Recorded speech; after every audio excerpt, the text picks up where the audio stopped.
25 करोड़ आबादी के साथ। नहीं, क्या प्लानिंग है? अकेले चुनाव लड़ेंगे या साथ में लड़ेंगे? देखिए, हमारी जो प्लानिंग चल रही है, हम उत्तर प्रदेश के 75 ज़िले में सावधान यात्रा निकालने जा रहे हैं इसी 26 सितंबर से, अगले महीने। और उसका उद्देश्य यही है कि जो अब तक सत्ता में लोग रहे, जो आज जनता के बीच में जाके कह रहे हैं कि हम जातिवार जनगणना कराएंगे, हम एक समान शिक्षा लागू करेंगे, हम गरीबों का इलाज फ्री करेंगे, हम प्रदेश में घरेलू बिजली का बिल माफ़ करेंगे, ये सत्ता में लोग थे तो क्यों नहीं किए? सत्ता से बाहर आने के बाद आज इनको याद क्यों आ रही इस बात की? जब आज़ादी के बाद तमाम जातियां वंचित हैं, जब ये सत्ता में लोग रहते हैं तो उनके विषय में क्यों नहीं सोचते हैं? बेहतर शिक्षा कैसे हो, इस पे 5 साल में जब सत्ता रहती है तो किसी का ध्यान नहीं जाता है। एक बार भी डिबेट नहीं होता है कि प्राइवेट स्कूल और सरकारी स्कूल में पढ़ने वाला बच्चा और प्राइवेट स्कूल में पढ़ने वाला, जब वो किसी नौकरी में वांट भरने जाता है तो पेपर एक आता है। फिर उस पर चिंतन क्यों नहीं होता है कि जब पेपर एक है तो फिर शिक्षा भी एक समान होनी चाहिए?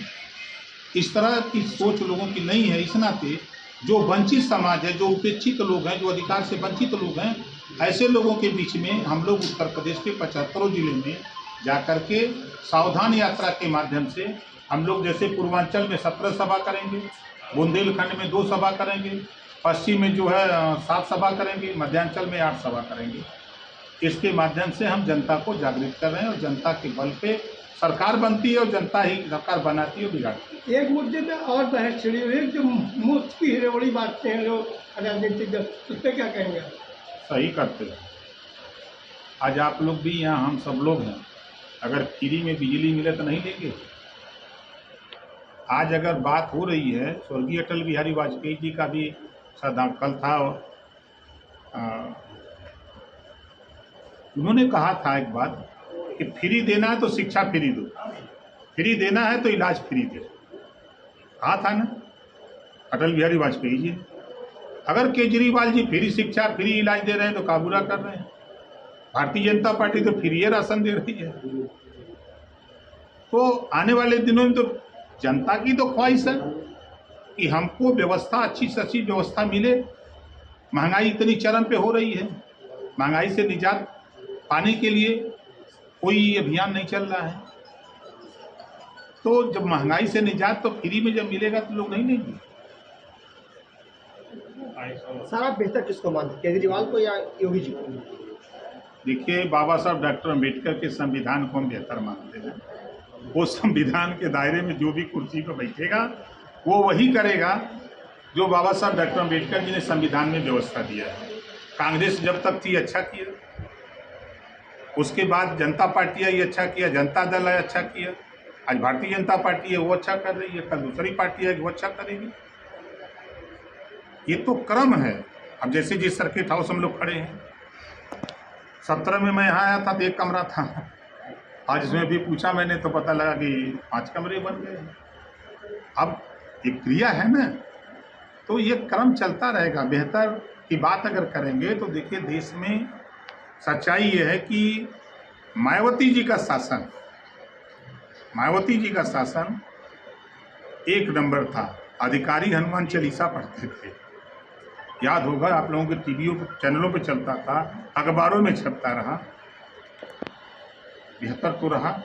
आप लखनऊ खड़े हो जाइए 10-90 पर तो मायावती जी दिखेंगी उसके नीचे आ जाइए तो रिवर फ्रंट अखिलेश जी दिखेंगे। आप लखनऊ चारबाग स्टेशन पर खड़े हो जाइए तो कांग्रेस दिखेगी। आप वहाँ से निकलिए पूर्वांचल पर, जब पूर्वांचल पर चलते हैं तो भाजपा दिखती है।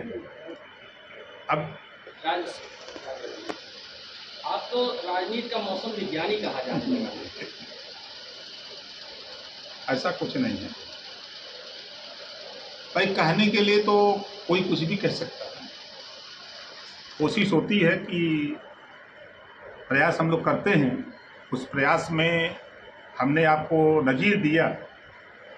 जो मैं टीवी अखबारों पे बोला करता था कि पूर्वांचल के सवाल पे, हम जिस ज़िले में खड़े हैं 5 समाजवादी पार्टी जीती, बगल आजमगढ़ 10 जीते, गाजीपुर 7 जीते, मऊ 4 में 3 जीते, बस्ती 5 में 4 जीते, बलिया 7 में 5 जीते। तो हम अपना प्रदर्शन संत कबीरनगर की तीनों सीट पर हम मात्र 3000 के नीचे हारे। फिर क्यों आपने छोड़ दिया सपा जब ये उपलब्धि ली थी?